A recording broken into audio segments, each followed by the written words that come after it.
Komento ni Senator Robin Padilla sa isang post, hindi sumang-ayon ang ilang taga-suporta niya. Ano kaya ang kinoment niya? Dito sa post po ni Sir Jack, meron po siyang mga ipinost dyan na gusto niya magiging senador ni VP Sara Duterte. Ang sabi dito, alam ko masyado pang maaga, pero ito ang lineup na gusto kong maging mga senador na dapat ay kailangang makasama ni President Sara Duterte sa 2028 national election. Dito kasi sa post, nandyan po sila Senator Chis Escudero, Alan Peter Cayetano, Senator Rowena Guanzon, magiging senador daw yan, si Grico Bilgeca, Vic Rodriguez, Jimmy Bundok, Mike Defensor, JB Hinlo, Raul Lambino, Richard Mata, at Senator Robin Padilla at si Torion.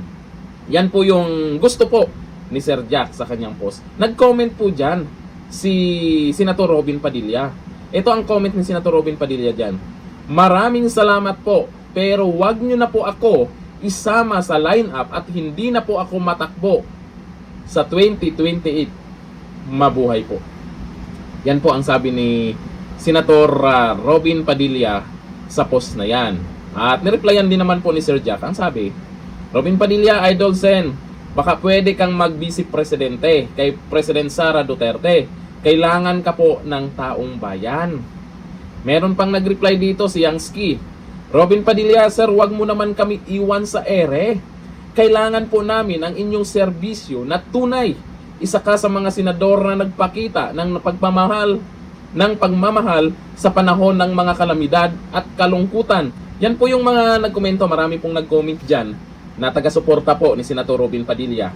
Kung ikaw ay isa din sa taga-suporta ni Senator Robin Padilla, payag ka ba na hindi na siya tatakbo sa 2028? Paalala, sa taga-suporta lang po ni Senator Robin Padilla ang tinatanong ko ha. Kasi yung iba magpapansin na naman dyan, hindi naman sila yung tinatanong pero sila yung sumasagot dyan. Pero para sa akin naman, ay masyado pa namang maaga. Pwede pang magbago po ang desisyon po ni Senator Robin Padilla. Malaking kawalan po kasi yan sa usapin po ng politiko dahil siya lang naman ang isa sa senador na alam natin na hindi kurap. At boses po yan, si Senator Robin Padilla ay nagiging boses po ng mga kapatid nating mga Muslim. Kung ano yung mga kailangang batas na ipatupad para dyan sa Mindanao. Yung mga katutubo natin. Isa din po yan si Senator Robin Padilla na nakikita po niya kung ano yung mga batas na dapat ipasa. Hindi kagaya sa ibang mga senador dyan, tahimik lang, pakuya-kuyakoy, sarap buhay, relax-relax lang.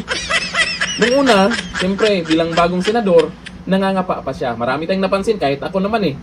Pero habang tumatagal, lalo na sa issue ngayon, sa korupsyon, ay kagaya ni Senator Robin Padilla ang dapat nating ibalik sa Senado.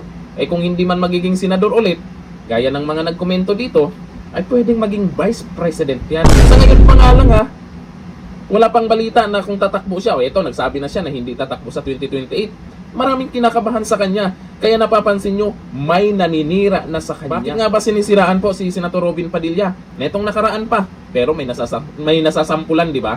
May ibang nasampulan dyan dahil dinamay na po yung relihiyon ni Senator Robin Padilla kasi wala silang masilip dito na tungkol sa korupsyon. Lalo na ngayon sa tungkol sa korupsyon, wala po silang maibato dito kay Senator Robin Padilla.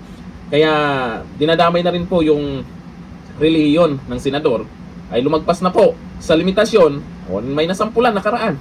'Di ba? Iiyak-iyak. Di ba? Babanat ng babanat, bandang huli iiyak lang naman. Eh marami pong taga-suporta ni Senator Robin Padilla na kukulitin ito pag malapit na ang 2028. Kasi tama nga naman sa ngayon, hindi pwedeng magsabi kaagad siya na tatakbong vice, lalo pag vice president. Siya na, kung magsasabi siya ng ganyan, naku po, susugurin ng mga trolls yan. Magpupuyat na naman ang mga trolls niyan para siraan ang isang Senator Robin Padilla. O ito, ayon kay Joseph Remetera, humble talaga yan si Idol Robin, Dol. Hindi pa yan magdesisyon ngayon. Pa kasi admin. Grabe naman kayo. Paalala, nakaraan, ginulat na tayo niyan.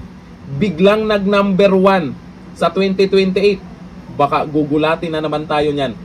Senator Robin Padilla, baka biglang tumakbong vice president yan at nanalo. Nako, hindi imposible yan. O sabi ni J. Lord Carion, di nyo alam ang laro ng politika. Di pwede na magsabi si Robin ngayon kasi baka siya naman ang hahanapan ng kasalanan. Kaya bawal siya magsabi sa ngayon kasi malayo pa ang 2028.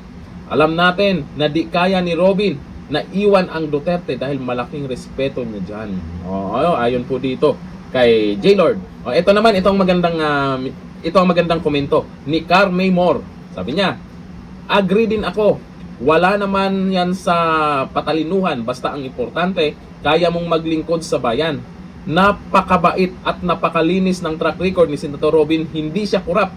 Mas okay pa siya kaysa kay Rapi Tulfo. Kinumpara siya doon Kasi sabi niya dito, si Rapi Tulfo, kunwari makatao, yun pala ay isa ding tututut. Ano masasabi niyo po dito kay Senator Robin Padilla? Kailangan ba niyang huminto na muna sa politika at unahin ang pamilya? O kailangan siya ng taong bayan? Tsaka boses din ng Mindanao yan. Hanggang dito na lang. Thank you. Bye-bye.